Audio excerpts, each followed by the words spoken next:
Over the next couple of days, you'll probably hear a lot about how to make better design, how to execute better, how to consider your clients or the end user when you're doing what you have to do. And I'd like to add another item to the list to consider as you sit here for the next 2 days, which is how can you help the human race? How can you help the human race, the human species, progress? I'm not joking either. This is something I think we all have to be aware of. At the end of the day, the human animal is a social animal. And our very survival depends on our ability to form communities, to form cultures. What's a community? What's a culture? It's a group of people with a common set of values and beliefs, right? What's a country? It's a group of people with a common set of values and beliefs. What's a company? It should be a group of people with a common set of values and beliefs. When we're surrounded by people who believe what we believe, something remarkable happens. Trust emerges. And make no mistake of it, trust is a feeling, a distinctly human feeling. You know, we all have friends who are total screw-ups, and yet we still trust them, right? Trust is not a checklist. Simply doing everything you say you're going to do does not mean people will inherently trust you. It just means you're reliable. We need trust, right? We need trust. When we're surrounded by people who believe what we believe and trust starts to emerge, when we trust them and they trust us, we're more willing to take risks. We're more willing to experiment, which requires failure. We're more willing to explore and go somewhere that no one has ever gone before with the confidence that if we fail, if we trip over, if we turn our backs, that those within our community, those who we trust and who trust us, will look after us while we're gone, will pick us up when we fall over, will help us when we're hurt. Our very survival depends on it. We're not good at everything. We're not good by ourselves. You know, if I send you out to go fight a saber-toothed tiger by yourself, odds are tiger 1, you 0. It's not going to go very well. But if you go out as a group, we're pretty damn amazing. And the reason is because we all have our certain strengths and we all have our certain weaknesses. And the goal is not to fix your weaknesses. The goal is to amplify your strengths and surround yourself with the people who can do what you can't do. But it's not just based on skills and application and experience. It's based on what you believe. It's based on what you believe. You see, simply being good at something and having somebody else being good at what you're no good at does not mean you will trust each other. Trust. The sense of trust comes from the sense of common values and common beliefs. I can prove it. How many of you are from New York? Okay, a bunch of you. Are you friends with everybody in New York? Why not? Why not? But when you go to Los Angeles and you meet someone from New York, you're like, hey, I'm from New York, and you're best friends. Right? And when you go to France, there you are in the Paris metro, minding your own business. And you hear an American accent behind you, and you turn around, and you say, hey, where are you from? They say, Los Angeles. You're like, hey, I'm from New York. And you're best friends. Because when you're surrounded by people who don't believe what you believe, when you're in a strange environment where you don't feel comfortable, you look for anyone who may share some of the same values and beliefs that you have, and you start to form a very real and very intense bond with them, simply because you know that they have a basic understanding of how you grew up, of the things that you care about, of the life that you live back home. Well, the same is true when we go to work. Do we want to go to work with people who understand us, who believe what we believe, who have a similar view of the world that has nothing to do with their opinions and the differences that we share? That's good. That's called diversity. That's called advantages to problem solving, which is we can all look at the same thing from a different angle and come up with solutions. What I'm talking about is why should you help each other in the first place? What are you in pursuit of? Now, the question is what creates that sense of values and beliefs? What creates that sense of trust? Right? Our very human instinct. We know how to find people who believe what we believe. Our survival depends on it. We're biologically gifted with this idea. If I ask you to go out in the street and find all the people who believe what you believe, you know exactly what to do. You're going to strike up conversations. You're going to start talking to people. And either you'll have a good feeling about them or you won't. Either you'll have chemistry, whatever that means, or you don't. Sometimes it's quick, sometimes it's slow. But we know how to do it. It's called making friends. It's called dating. It's called networking. We have the innate ability to do it. The problem is it's not scalable. The problem is you're the only one who had that gut feeling. But if you know the symbols to look for, if you know how to see the things that people are doing and saying, that you can find them. If I tell you to go out on the street and find all the people wearing red hats, it's easy. there's one, there's one, there's one, there's one, there's one. They're easy to spot simply because they have a symbol. They have something that they're giving off that says something about who they are and what they believe. When you were standing on that Paris metro, that American accent that you heard was a symbol. It was a sign. You don't know these people, and yet you trust them. They will say to you, you guys have to go to this restaurant. And you'll go, okay, and you'll go to that restaurant because they told you to. Now, what if you were walking down the street and some stranger just says, hey, you got to go to this restaurant? You'd be like, crackpot, right? You're going to ignore them. This is what trust does. This is why we don't research everything. We don't need access to all information. Let's say you want to go buy a new television, right? So you do all your research, consumer reports, look it all up, right? I know what I'm going to buy. I know what I'm going to do. I'm getting the LG. It's the best on the market. Can't wait to get it, right? So that's what you've decided to do this weekend. That Friday night, you go over to a friend's house, your friend, the gadget guy, the guy who has the first of everything, right? And you go to his house and you can't wait to show off and share with him what you're going to do with all your research. And you say, I'm getting the new LG. And he says, nah, man, get the Sony. It's so much better. In that one instant, either he's completely turned all of your research on its head, and you're going to have to go back and do all the research again. Is he right? Should I trust him? Should I believe him? Or you just bought a Sony. All that marketing, all that research, out the tubes, down the drain. It doesn't matter. Because the person that you trust, the person from within your community, told you that you should get the Sony. And you trust him. He knows more than you. He must be right. I trust him. I don't have to know everything. Again, you're walking down the street. You accidentally bump shoulders with somebody, and they say, where are you going? You say, oh, I'm going to Best Buy to get the new LG. They go, don't get the new LG. I know everything about this stuff. Get the Sony. Crackpot, right? You're going to ignore the person. We don't trust everyone. We trust people from within our community. But you have to know what to look for. Just as I said before, when you find the people with the red hats, every single piece of communication we make, every decision we make in our lives is a piece of communication. Every decision we make in our lives as individuals or as organizations is a piece of communication. It's our way of saying something about who we are and what we believe. This is why authenticity matters. This is why you have to say and do the things you actually believe, because the things you say and do are symbols of who you are. And we look for those symbols so we can find people who believe what we believe. Our very survival depends on it. So if you're putting out false symbols, you will attract people to those symbols, but you won't be able to form trust with them. This is what Tiger Woods did to us. He lied. He lied. He told us what he thought we wanted to hear. And it was great, and we were drawn to it. And all of us who kind of liked that idea of the sort of the good guy, were drawn to it, until we found out it was a lie. He could have been the bad boy of golf. He could have had all the same endorsements and had a fantastic career and still been hailed as one of the great athletes of our day. But he didn't. He chose to lie. Good luck forming trust again, Tiger. We don't believe you. We don't trust you. The goal of putting something out there, if you say what you believe and you do what you believe, you will attract people who believe what you believe. If you go to one of your friends and you say to one of your friends, how would you like me to dress so that you'll like me better? How would you want me to address you? How do you want me to speak so that you'll like me more? Right? Your friends are going to look at you and be like, what are you talking about? You're like, come on. What should I wear so that you'll find me more appealing? And how would you like me to speak to you so that you'll like me more? And your friends are going to tell you, just be yourself. That's why I like you. Just be yourself. Now think about what we do in industry.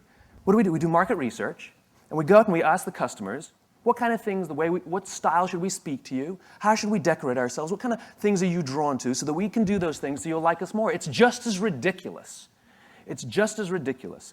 Organizations should say and do the things they actually believe, and they will attract people who believe what they believe. Or they can choose to lie, and at the slightest hint that they might be lying, cynicism sets in.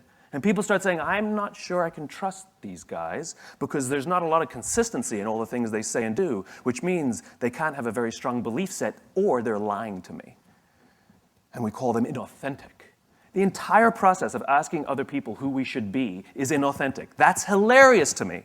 All these positioning studies we do are inherent. We're going to do a study to find out from people so we can be more authentic. That's hilarious.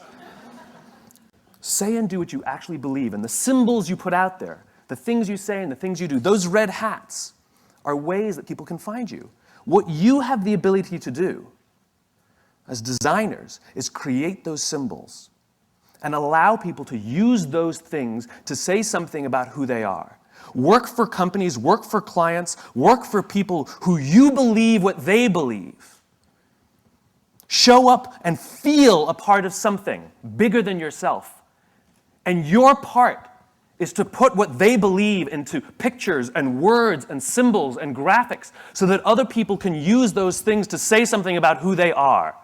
People put Harley-Davidson logos on their body to say something about who they are. Corporate logo.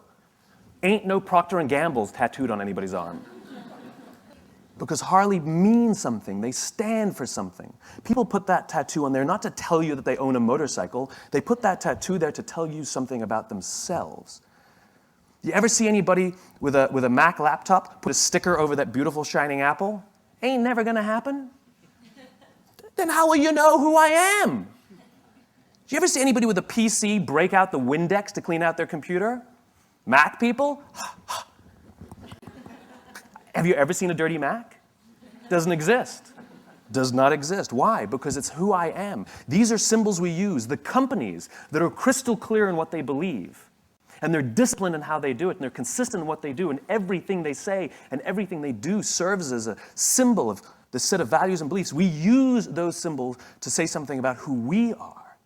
We surround ourselves with the people and the products and the brands that say something about who we are. And when we can find the people who believe what we believe, we're weirdly drawn to them because our very survival depends on it. We need it. And so the more you can give of yourself, the more you can give of what you believe, the more you can with discipline, say and do the things you actually believe, strange things start to happen. Just like on that metro in Paris, simply because of one tiny little symbol that was put out there, that we are from the same place. We may have the same values, we may have the same beliefs, we're drawn to each other, and we legitimately trust each other, and more importantly, we'll look out for each other. And that's the key to all of this. We go to work every day, and we sit at our computers, and we sit at our desks, and we solve problems by sending emails. Get up and go talk to somebody. It's called human interaction, and it's a beautiful, beautiful thing. I'll tell you a quick story. I was on a plane it was about a week ago, actually. It was only about a week ago. And I was coming down the aisle, and my seatmate, I guess, my companion for the next 5 hours, was already sitting down. She was in the aisle, and I had the window seat. And you know, we've all had this experience where you're the one who gets there first, and you look down and you hope that it's that one. Please, please, please, no. Praying that becomes your seatmate. I've had many fantasies about wives and girlfriends that never sat down next to me. It's better than an icebreaker, right? Hi, right? Sitting next to you. And equally, we've seen people coming down the aisle saying, please don't sit next to me, please don't sit next to me, please. No, we've all done that. Well, she ignored me entirely. So I could only assume that she was praying that I wouldn't sit next to her. I somehow think, though, she was hoping that no one would sit next to her. So you know what it's like. We've all been on planes. You travel and you go to the aisle, and custom dictates, just general politeness, that the person looks up to you and says, you sitting here? She didn't. She completely ignored me. Had her face in her book, and put my bag in the overhead compartment. She still ignored me, to the point where I actually had to say, excuse me, I'm sitting there. And she sort of begrudgingly moved aside. She didn't stand up. She begrudgingly moved her legs to the side and went, right? Like this was something she didn't expect would happen, right? So I sat down. I knew exactly what this flight was going to be like. I would have my headphones on for 5 hours, and I would ignore the person sitting next to me and be afraid every time I had to go to the bathroom. And when I'm on a plane, the pressure, I have to go more often. It's very embarrassing. And so I sit down as soon as I've gone, and I have to go immediately again. I'm going to have a bladder infection because, anyway, it's a different story. And so we got into flight. We sort of reached altitude, and the flight attendant came around to ask us if we wanted breakfast. And she came over to us and she said, would you like cereal or would you like the omelet? She said to me. And I said, I'll have the cereal. And she turns to my suite mate and my seatmate. That's funny. Semi-sweet. Bitter. She turns to my seatmate and she says, do you want the omelet or do you want the cereal? And she says, I'll also have the cereal. 2 cereals. 4 minutes later, the flight attendant comes back and says, I only have 1 cereal.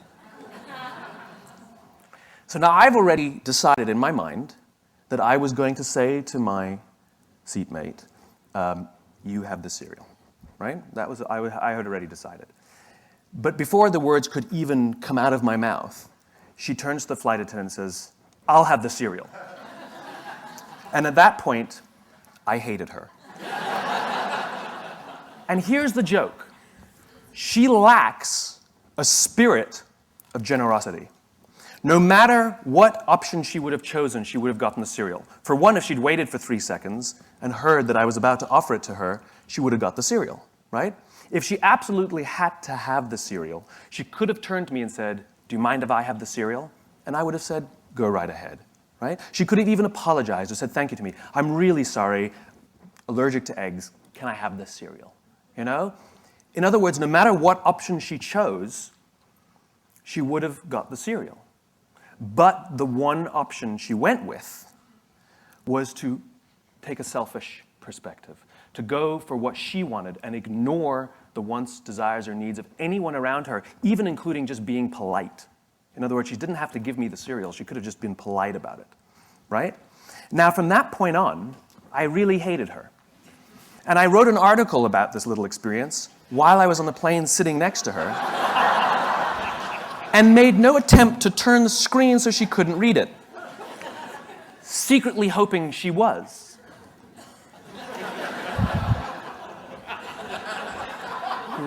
Salt and pepper hair, glasses. I'm good, thank you. And more importantly now, I had no desire to do anything for her anymore, right? Now, when we got done, when the flight landed, perhaps as a nice person, if she had just established some sort of rapport with me, just because I'm a nice guy, I would have taken her case down. Here you go, you know? But I didn't, and I wasn't going to. Or if I did, it wouldn't have been with a spirit of generosity. If I did, it would have been as a sort of a smug remark, like, there you go, I'm still nice. It would have been as a, one of those deals. Or I would have done it simply as some sort of positive reinforcement to myself that despite this horrible person, I'm still a nice guy, right? No matter which one would have motivated me to take that case down, it wouldn't have been with a spirit of generosity. It would have been some sort of selfish act or some sort of aggressive act, right? It's the spirit of generosity. If we're willing to give to the person next to us, it's amazing what they'll be willing to give to us, right? And again, our very survival depends on this. We need to trust each other, and we're more willing to trust somebody who's willing to help us. I hate the whole self-help industry, right? How can you be happy? What are the 5 steps you can follow to be a millionaire? What are the 7 steps that you need to get the career that you want? Me, me, me, me, me, me, me, me, me. What about helping the guy next to you? What are the 5 steps that you can do to help the person next to you lose some weight? What are the 7 steps that you can follow to help the person next to you find the job that they want? Do you know how we get fulfillment? You can be happy because you did things at work. You can be proud because you did things at work. You can be excited because you had a big success at work. But you know how you feel fulfilled at work? When you do something for someone else. It's the only way we get that feeling. It's the only way we get that feeling. Do you know why the statistics say that over 90% of people don't feel fulfilled by the work they do? It's not because of the job, it's not because of the pay, it's not because of the benefits. It's because we don't help each other anymore. We sit in our cubes and we work. And anything that we turn to anybody is because we need something, we need to get something. And yet we don't put ourselves out there simply for no other reason than to help somebody else. You know what generosity is? Generosity is doing something for someone else expecting nothing in return. At no point ever. I did something for him, why won't he help me? It's not an equation. It's designed to help you feel good.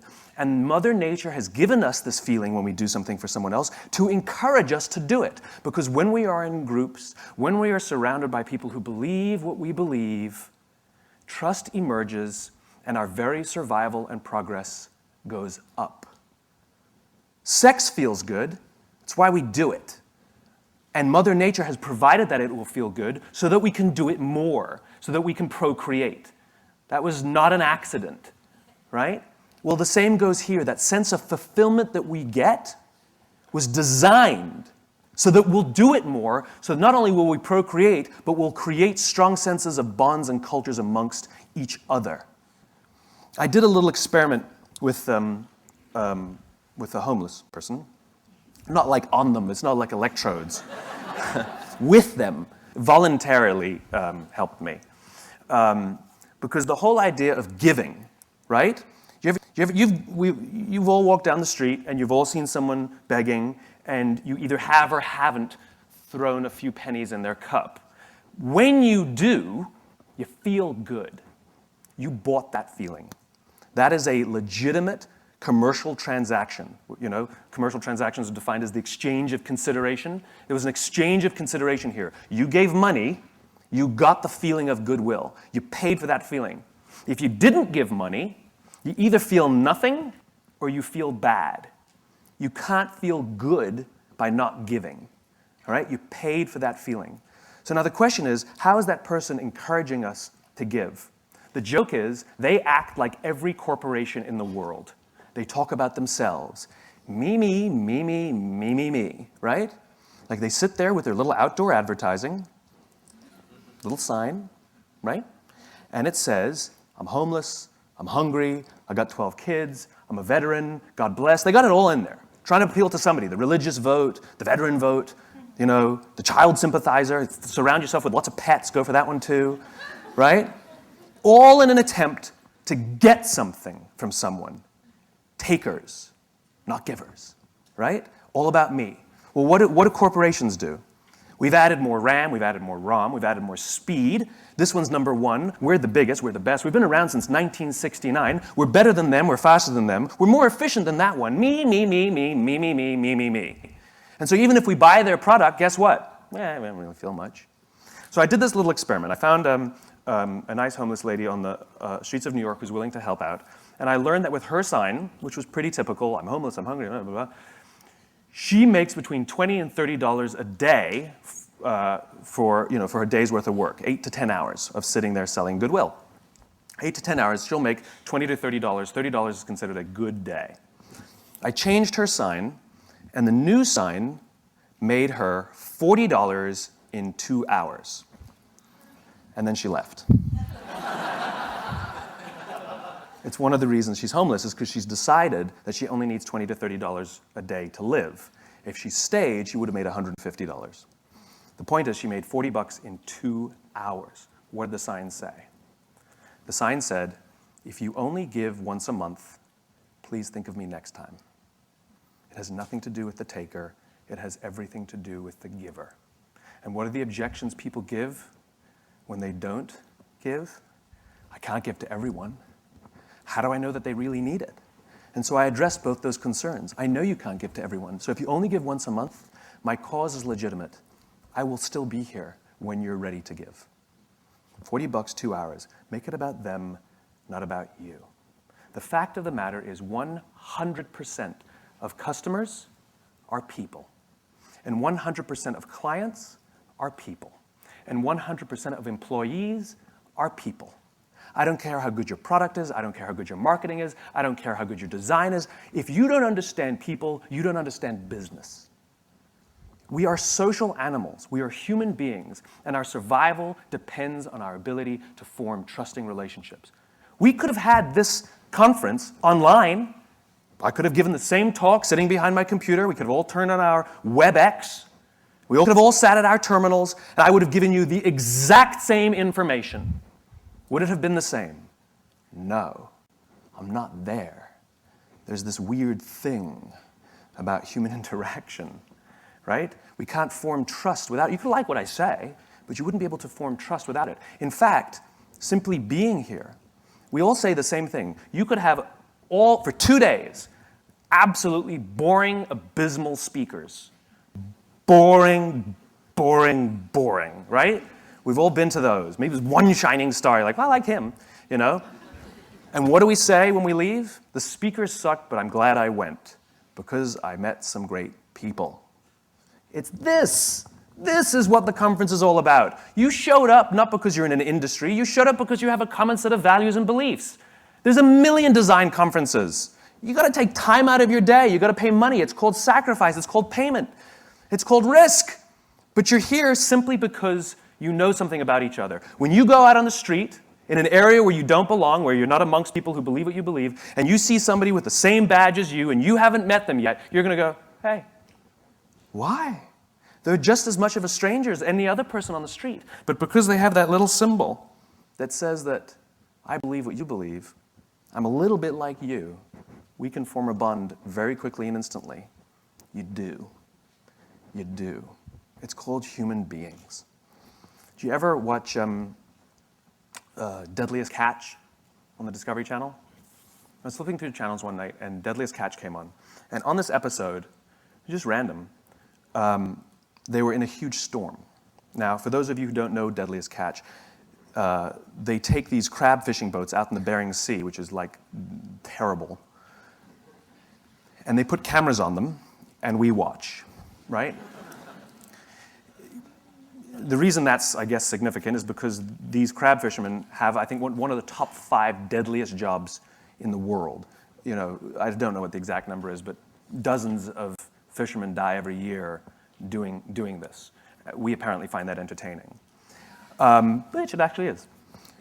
So they have cameras only on 5 or 6 of the ships, even though there are many, many, many ships that go out fishing every season, and they don't really come into proximity with each other because the ocean's huge, and they usually sabotage each other and give each other false information because they're all competitors. They're all looking to get the crabs and make sure that they find them and somebody else doesn't. And it's business, right? It's just business. It's okay. We all do the same thing in our own companies.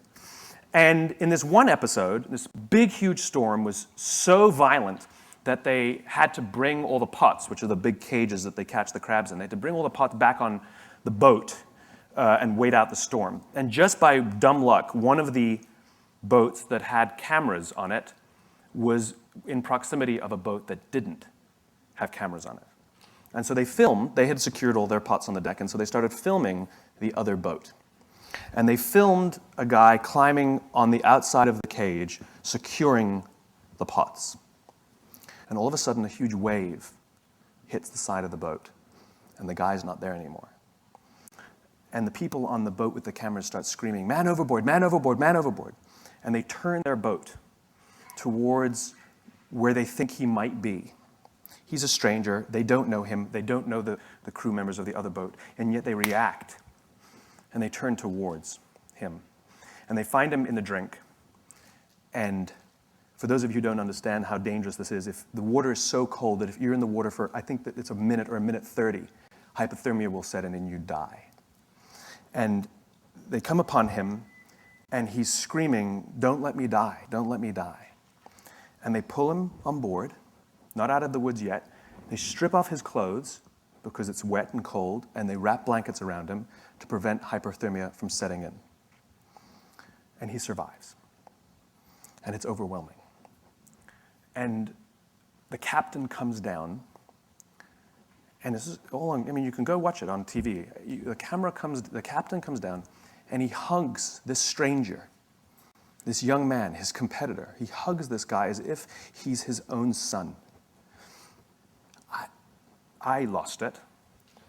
Everybody is crying. And you realize what happened here was a human interaction. And the reason they risk their own lives to help this other person, even though they spend every other day trying to get ahead and sabotage, is because at the end of the day, they're all crab fishermen. And they know something about each other. And they know something about the risk that they all take to do this. And when push comes to shove, they will put themselves out there to help each other for no other reason than they get it. They're one of the same. I will promise you that every single member of that crew that day went home with a feeling of fulfillment. I promise you that every single person on that crew that day felt more good in their hearts and in their jobs than the richest days that they've ever pulled in. My question is what are you doing to help the person next to you? Don't you want to wake up and go to work for the only reason that you can do something good for someone else? Wouldn't you want them to do that for you? Thank you very much.